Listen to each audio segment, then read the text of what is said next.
சொக்கநாதன் பெற்றெடுத்த பிள்ளையாராம்.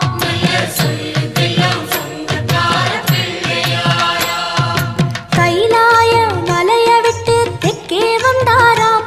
இந்த பிள்ளையாரு பட்டி கண்டு இருந்து விட்டாராம்.